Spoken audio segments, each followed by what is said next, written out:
नमस्कार, बहुत बहुत स्वागत आपका नादी टीवी पर। मैं हूं आपके साथ पारुल। आज बात करेंगे बजट के विजन पर बहस। उत्तर प्रदेश के वित्त मंत्री सुरेश कुमार खन्ना ने राज्य विधानसभा में वित्त वर्ष 2025-26 के लिए 8,08,736 करोड़ रुपए का बजट पेश किया है। इसमें 28,478.34 करोड़ रुपए की नई योजनाएं भी शामिल हैं। बजट में 2027 के विधानसभा चुनाव की तैयारी की झलक भी दिखाई दे रही है। बजट में युवा, महिला, गांव, किसान, व्यापारी, बुजुर्ग, कर्मचारी, छात्र, श्रमिक से लेकर सभी वर्ग का ख्याल रखा गया है। आपको इसी के साथ बता दें, अधोसंरचना, स्वास्थ्य, धर्म, पर्यटन जैसे तमाम क्षेत्रों को प्राथमिकता दी गई है। उत्तर प्रदेश के मुख्यमंत्री योगी आदित्यनाथ ने बजट को सनातन को समर्पित बताया है और कहा कि प्रधानमंत्री नरेंद्र मोदी के विजन को साकार करते हुए वंचित को वरीयता इस बजट का केंद्रीय भाव है। समाजवादी पार्टी के मुखिया अखिलेश यादव ने व्यंग करते हुए पूछा कि जुमला मंत्रालय के लिए कितना बजट रखा है। अखिलेश का कहना है कि ये बजट नहीं बल्कि बहुत बड़ा ढोल है, जिसमें आवाज तो बहुत है पर अंदर से खोखला है। अखिलेश ने आरोप लगाया कि बजट भाषण के घोषणा पत्र से मेल नहीं खाता है। उधर आपको बता दें, सपा नेता शिवपाल यादव ने बजट को बड़े घोटाले की स्क्रिप्ट बताया पटकथा। वहीं मायावती कहती हैं बजट महंगाई, गरीबी, बेरोजगारी, पिछड़ेपन को दूर करने के लिए पर्याप्त नहीं है बल्कि मध्यम वर्ग के तुष्टीकरण वाला बजट है।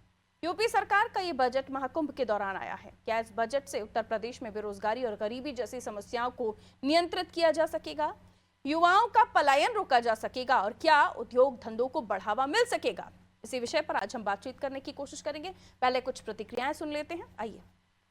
प्रदेश ने पिछले 8 वर्षों में 45 लाख करोड़ रुपए के निवेश प्रस्ताव प्राप्त किए हैं, जिनमें से अब तक हम लोग 15 लाख करोड़ रुपए से अधिक के निवेश प्रस्ताव को जमीनी धरातल पर उतारने में हमें सफलता प्राप्त हुई है।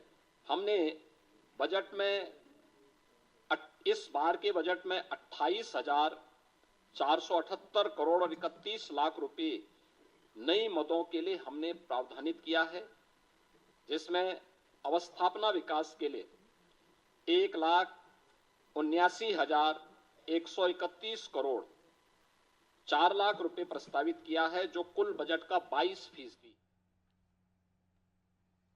तो बजट सामने आ गया है और ये अब तक का सबसे बड़ा बजट बताया जा रहा है। देश के कुल बजट का 16% बजट है और पिछले बार से 9.8% की वृद्धि इस बजट में हुई है। और इसके अलावा जो बताया जा रहा है कि जीडीपी 12.89 लाख करोड़ रुपए थी, जो वर्ष 2024-25 में अनुमान 27.51 लाख करोड़ रुपए होने का अनुमान भी है।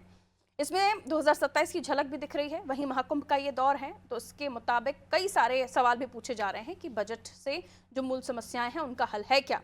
कई सारी चीजें जिनको लेकर चर्चा हो रही है। देखिए, जो महत्वपूर्ण बिंदु हैं कि बजट में व्यय की नई मदें, जिनमें 28,478 करोड़ 34 लाख रुपए का प्रावधान है।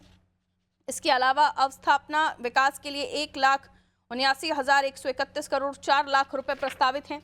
ऊर्जा की बात इसमें कही गई है। ऊर्जा के लिए 61,070 करोड़ रुपए से अधिक, सिंचाई के लिए 21,340 करोड़ रुपए से अधिक और भारी और मध्यम उद्योगों के लिए 24,000 करोड़ रुपए, नगर विकास के लिए 25,000 करोड़ रुपए और इसी तरह आवास शहरी नियोजन के लिए 7,000 करोड़ रुपए और उससे ज्यादा ही। बल्कि शिक्षा के क्षेत्र में बजट में प्रावधान है, कृषि के लिए काम करने के लिए बजट में प्रावधान है, हेल्थ इश्यूज को हम देखें तो चिकित्सा क्षेत्र में बजट के लिए प्रावधान है। इसके अलावा भी कई सारी चीजें हैं और हम इसे बजट को समझने की कोशिश भी करेंगे। देखिए, सबसे बड़ा पॉइंट इसमें यह भी निकलकर सामने आ रहा है कि जो 9 लाख आउटसोर्स संविदा कर्मी हैं, उनके जो वेतन है, उनका जो वेतन है उसको बढ़ावा मिलेगा, यानी उसमें वृद्धि होगी। तो ये एक महत्वपूर्ण पॉइंट इसलिए भी है क्योंकि सीधे सीधे 9 लाख परिवारों को इससे लाभ मिलेगा। और चलिए अब हम इस पर चर्चा करने की कोशिश करते हैं, क्योंकि हम इसे एक्सपर्ट से भी समझने की कोशिश करेंगे कि कितना ये बजट मूल समस्याओं को रिलेट करता है। हमारे साथ जो मेहमान जुड़े हैं, आइए परिचय करा देती हूँ। बालकृष्ण पांडे जी हमारे साथ भारतीय जनता पार्टी से जुड़े हुए हैं, पांडे जी बहुत स्वागत। अंशु अवस्थी जी हमारे साथ जुड़े हुए हैं कांग्रेस से, आपका भी स्वागत। नितेंद्र जी हमारे साथ जुड़े हुए हैं सपा से, बहुत स्वागत। और राजनीतिक सलाहकार के तौर पर करण सिंह जी हमारे साथ जुड़े हुए हैं, आपका भी स्वागत करती हूँ। कांग्रेस से जैसे हमारे साथ मेहमान जुड़ते हैं हम उनका भी परिचय कराएंगे। बहरहाल हमारे साथ जो मेहमान जुड़े हुए उनका स्वागत करते हुए सबसे पहले मैं इस बजट को लेकर करण सिंह जी आपसे ही बात करना चाहूंगी। सारी चीजें बजट में है, लेकिन क्या, जैसे मूल सवाल मैंने शुरुआती दौर में ही रखे कि क्या इस बजट से उद्योग धंधों को बढ़ावा मिलेगा, पलायन रुकेगा युवाओं का, और जो तमाम समस्याएं हैं वो क्या नियंत्रित होंगी, मूल समस्याएं? करण जी। देखिए, बजट जो पेश किया है, बजट तो खैर अच्छा है। और सबसे बड़ी बात ये है कि अब तक के इतिहास में यूपी का सबसे बड़ा बजट पेश हुआ है। और जो भी आपने कहा कि संविदा कर्मियों को इससे फायदा पहुंचेगा, ये भी एक बहुत अच्छी बात है। और साथ में सबसे अच्छी बात जो मुझको लगी कि शिक्षा के क्षेत्र में सबसे अधिक धन खर्च किया है इस बार सरकार ने बजट में। और शिक्षा के क्षेत्र में जो यूपी का पिछड़ापन है, वो पिछड़ापन दूर भी होना चाहिए। और शिक्षा के क्षेत्र में बहुत बड़ी आवश्यकता थी एक बहुत अच्छे बजट की, और बहुत अच्छे कार्यों की आवश्यकता है। तो मैं उम्मीद करता हूं कि शिक्षा के क्षेत्र में इस बार अभूतपूर्व विकास होगा। पर एक बात जो मैं कहना चाहता हूं दोनों ही लोगों से, समाजवादी पार्टी और भाजपा के लोगों से, उनसे इसका जवाब दीजिएगा कि आज से ठीक 20 साल पहले 2005-6 में बजट पेश हुआ था 900 करोड़ का। कुल बजट यूपी का 900 करोड़ का पेश हुआ था, और इस बार लगभग 100 गुना बढ़ चुका है, 9 लाख करोड़ के आसपास आ गया है। 100 गुना बजट तो बढ़ गया, क्या 100 गुना आबादी बढ़ गई? क्या 100 गुना सड़कें बढ़ गई? क्या 100 गुना महंगाई बढ़ी 20 साल में? ऐसा नहीं है।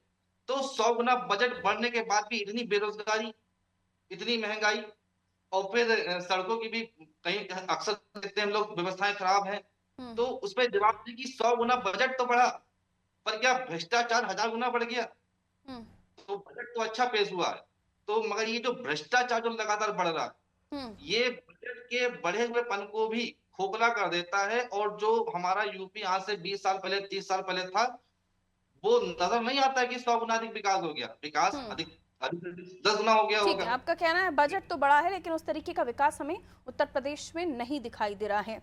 ये योगी सरकार 2.0 का चौथा बजट है हालांकि, तो इसलिए मैं और भी समझने की कोशिश करूंगी कि और कितना समय, जो आपने कहा कि जितना विकास होना चाहिए उतना नहीं हुआ है। बहरहाल वापस बजट पे आते हुए बालकृष्ण पांडे जी, जो अखिलेश जी ने कहा कि ये इतना बड़ा ढोल है जिसमें आवाज तो है लेकिन अंदर से खोखला है, शिवपाल जी ने कहा पटखता है, मायावती जी ने भी कहा कि आंकड़ा है, उसके अलावा और भी तमाम बातें कही जा रही हैं बजट को लेकर, अलग अलग जगहों से अलग अलग तरह की प्रतिक्रियाएं। उन्होंने कहा कि मध्यम वर्ग के को तुष्टीकरण वाला ये बजट है, मायावती जी कह रही हैं। क्या कहेंगे आप इन आरोपों पर? क्योंकि बजट को लेकर एक तरफ तारीफें हो रही हैं तो दूसरी तरफ ये भी कहा जा रहा है कि इस बजट में कुछ नहीं है, सिर्फ आंकड़े हैं। बालकृष्ण पांडे जी। निश्चित रूप से जिस पर 2017-18 का जो बजट था, उससे दो गुने से ज्यादा का बजट उत्तर प्रदेश सरकार की जीडीपी आज की तारीख में हो गई है। और निश्चित रूप से ये युवाओं की आकांक्षाओं का बजट है।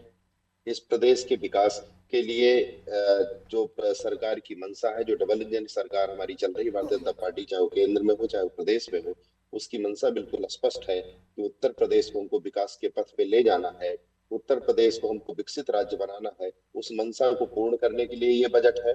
अगर आप 2016-17 में प्रति व्यक्ति आय देखेंगे तो 52,671 रुपए आता है, और आज अगर आप देखेंगे तो 93,514 रुपए 23-24 में आज है हमारी प्रति व्यक्ति आय की जो विषय है। जीडीपी भी देखिए 27.51 लाख करोड़ रुपए आज हो चुकी है, और 2017-18 में अगर आप देखेंगे तो 12.89 करोड़ रुपए जीडीपी थी।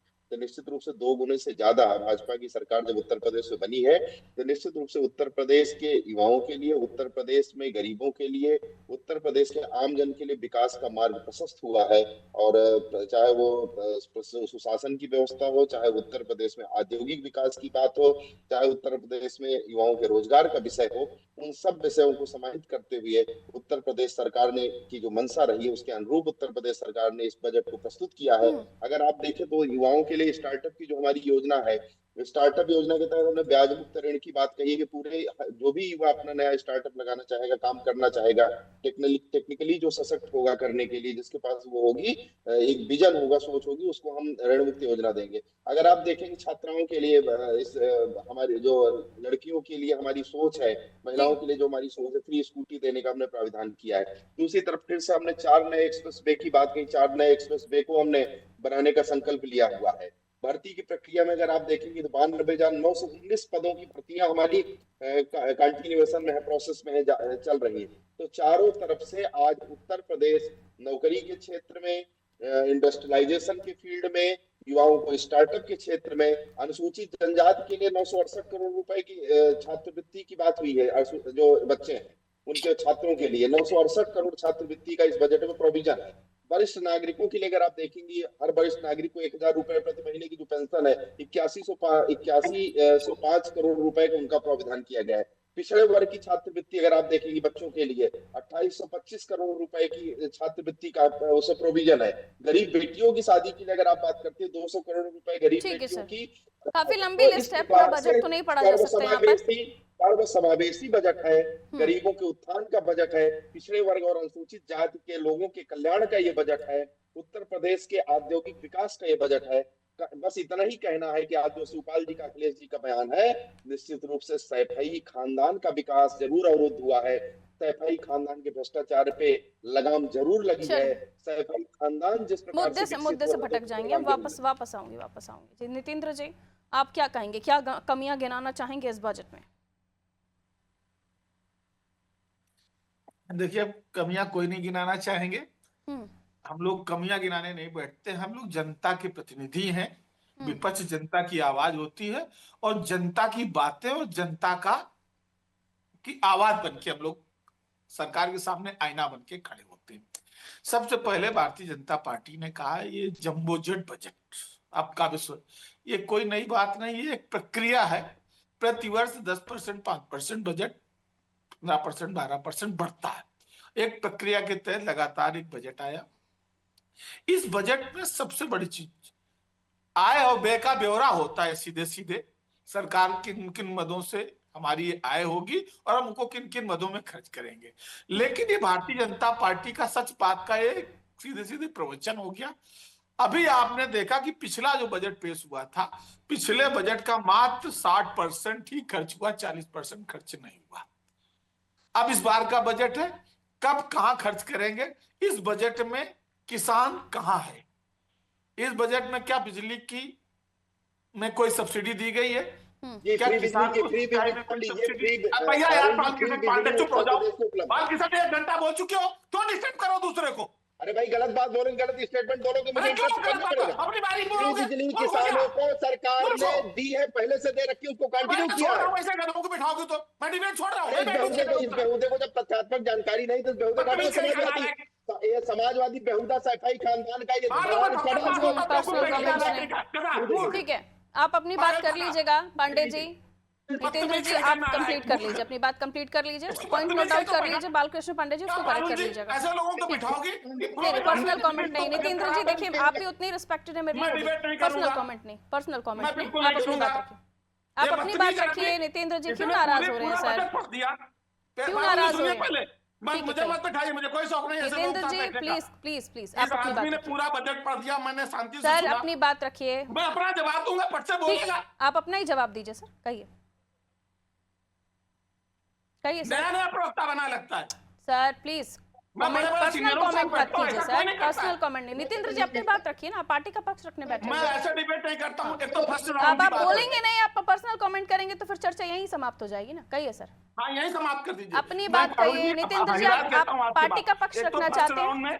फर्स्ट राउंड में कोई प्रवक्ता नहीं बोलता किसी को। ठीक है, अगर उन्होंने इंटरप्ट किया तो मैंने भी रोका ना, मैंने भी रोका। अब आप अपनी बात रखिए, पॉइंट पर आइए सर। ठीक है, हो गया सर, पॉइंट पर आइए प्लीज। क्या कहने जा रहा था, कहां से कहां डिस्टर्ब करते? यही भारतीय जनता पार्टी की नीति है कि कोई विपक्ष बोले उसको डिस्टर्ब कर दो।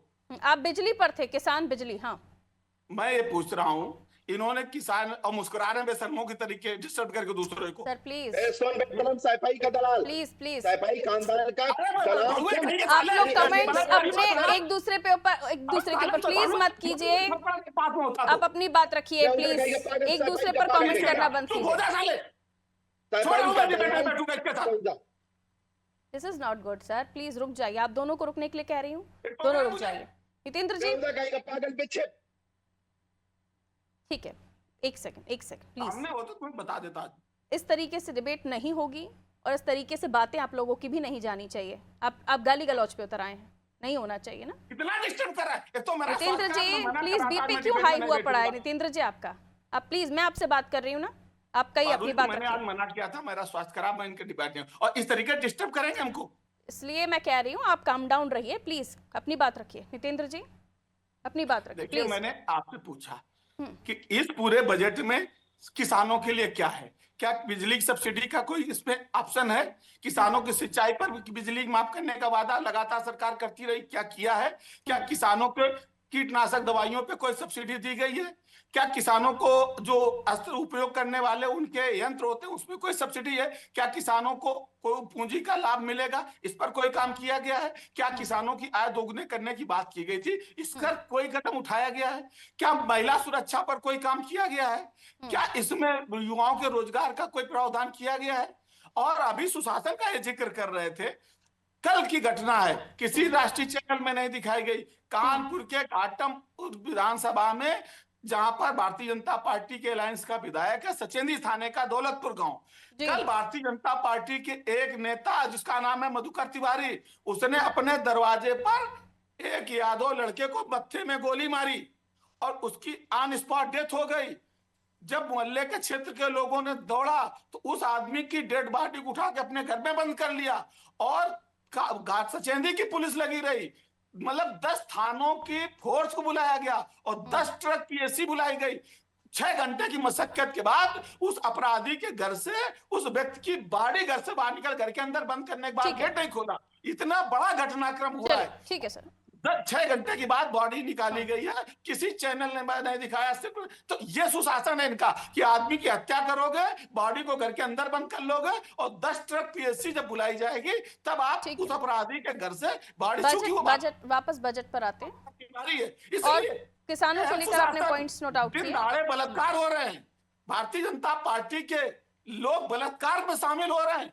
बनारस के 3 गुंडे, गंभीर आरोप, आपकी बातों पर मैं जवाब देना चाहूंगी सर। महिला से बलात्कार किया, ये सुशासन की बात कर रहे हैं। और अभी तक बात हो रही थी बजट पे, ये 8 साल इनकी सरकार हो गई, 8 साल में इन्होंने ऐसा कौन सा उपलब्धि भरा काम किया जिससे किसानों की हालात सुधर गए, महिलाओं का सम्मान बढ़ गया, महिला सुरक्षा बातों पर जवाब लेती हूं, को रोजगार मिल गया। सिर्फ झूठा प्रवचन और आंकड़ों से बहुत दूर। ठीक, पांडे जी जवाब दीजिए फटाफट से, जल्दी, क्योंकि समय आपका है मेरे पास, जल्दी। अभी समाजवादी पार्टी के प्रवक्ता ने कहा, मैं फिर बता दूं, किसानों के लिए फ्री बिजली उत्तर प्रदेश की भाजपा सरकार की नीति है और भाजपा सरकार ने इस बजट में भी उसको प्राविधान किया हुआ है। इसके लिए पढ़ना आवश्यक है। दूसरी बात इन्होंने कही है, कुछ घटनाओं का इन्होंने विषय किया है। निश्चित रूप से सुशासन है, पुलिस अपना काम कर रही है और कोई भी अपराधी होगा उसको सजा प्राप्त होगी। ये समाजवादी पार्टी की दुर्दांत, दुष्टों की, व्यभिचारियों की, अपराधियों की सरकार नहीं है। निश्चित रूप से इस प्रकार की घटना रिपोर्ट ही नहीं हो रही है, उसके बारे में क्या कहेंगे? रिपोर्ट मीडिया ने किया कि नहीं किया, ये मेरा विषय नहीं है, पर सरकार ने, पर हमारी सरकार संकल्पित है, हमारी पुलिस के संकल्पित है, FIR दर्ज करके अरेस्ट करेगी। PSC 2 ट्रक लगेगी, 1 ट्रक लगे। अब वो समाजवादी पार्टी का था कि बीजेपी का है, ये तो अभी तय नहीं है ना, इस विषय में हमको जानकारी है। लेकिन समाजवादी पार्टी के गुंडे भी आजकल तथाकथित इस प्रकार बन के काम कर रहे हैं और इन्हीं के द्वारा पोषित मानसिकता के लोग हैं, इन्हीं के द्वारा, इनकी विचारधारा के जो लोग हैं वही समाज में अपराध फैला रहे हैं। और पहले ये नारा भी लगता था, जिस गाड़ी में सपा का झंडा समझो उसमें बैठा गुंडा। ये गुंडे लोगों का जो चरित्र रहा है एक लंबे कालखंड तक, उत्तर प्रदेश उसको कहीं न कहीं भुगत रहा है। हम पूरा अंकुश लगाने में कामयाब रहे, कहीं छुटपुट इनकी विचारधारा के लोग होंगे उसको भी हम करने में कामयाब रहेंगे। तो ये निश्चिंत रहे, ये अपना चाल चरित्र चेहरा देखे। मधुकर तिवारी भारतीय जनता पार्टी का मंडल का उपाध्यक्ष है। अरे सुनो, अपराधी का नाम है मधुकर तिवारी, आदित्य चौहान भारतीय जनता पार्टी के पदाधिकारी हैं। नजदीकी थाने में कंप्लेन होनी चाहिए उसकी सर, कंप्लेन के बाद ही पूरा मामला रजिस्टर्ड होगा। इस मामले में आरोप प्रत्यारोपों से कुछ नहीं होगा सर। ठीक है, मैं अभी घटना छपी हुई है। ठीक है सर। करण जी 10 सेकंड में अपनी बात रख लीजिए, समय बहुत लिमिटेड है जी। करण जी देखिए, बजट जो पेश हुआ है, बजट के बाद चर्चा बहुत कम हुई है और दूसरी विषयों पर चर्चा अधिक हुई है और बहुत ही दुर्भाग्यपूर्ण है कि आप दोनों लोग जो बैठे थे, आप लोग गाली गलौज होता रहे, ये बहुत ही दुर्भाग्यपूर्ण है। मैंने जो शुरुआत में किया था उस पर खैर कोई जवाब हमको नहीं मिला है। एक प्रश्न मैं और करना चाहूंगा, जो देश में जो देश का कर्ज बढ़ रहा है, साथ साथ यूपी का भी कर्ज बढ़ता ही जा रहा है। पिछले बार 6.5 लाख करोड़ का कर्जा था यूपी के ऊपर, इस बार 7.5 लाख करोड़ का कर्जा हो चुका है। तो इस पे इन्होंने क्या काम किया है और इस पे इनको जवाब देना चाहिए। और साथ ही अभी परसों ही सुप्रीम कोर्ट ने कहा था कि हमारे देश में ये मुफ्त की रेवड़ी के कारण हमारे देश बिल्कुल, की इस रेवड़ी जनता कल्चर को लेकर भी सुप्रीम कोर्ट ने ऑब्जेक्शन लिया था, लेकिन समय अब इतना इजाजत देता है क्योंकि मैं आपकी बातों का जवाब लेती पांडे जी से, पर सॉरी, बहुत बहुत शुक्रिया, आप सभी हमारे साथ जुड़े, सब में इतना इजाजत दे रहा था। तो बजट पेश हुआ, बजट पर आरोप प्रत्यारोपों का दौर चला और यहाँ पर महाबहस हो गई।